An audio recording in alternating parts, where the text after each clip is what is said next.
Now, for NHS staff working in our hospitals, queuing up outside a supermarket is the very last thing they want to face after a long shift. So, communities, businesses and charities are stepping up and donating fresh food, products like hand cream and even chocolate as a treat. Sarah Smith has been to meet some of those involved.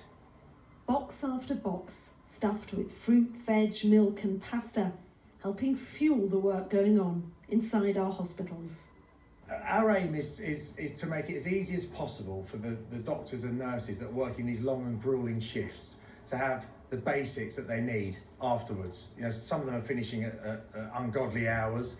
They're already queued in the supermarkets, and it's just getting those basics to them. In the 10 days since Harvest for Heroes set up their operation, donations have already topped £24,000. In Tunbridge Wells, the Trust is overwhelmed by the amount of support it's received from so many.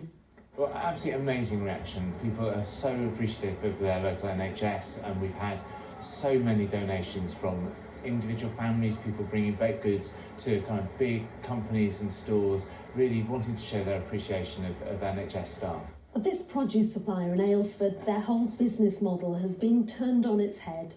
Now, instead of supplying in bulk to the hospitality trade, they're doing food boxes for individual customers. But despite the shake-up, they're also supporting their local NHS workforce, offering free food in Maidstone last week. This week, they're in Tunbridge Wells.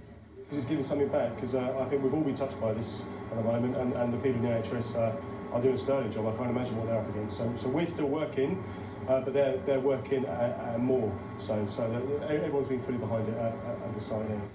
The Harvest for Heroes van, meanwhile, has arrived at Medway Maritime.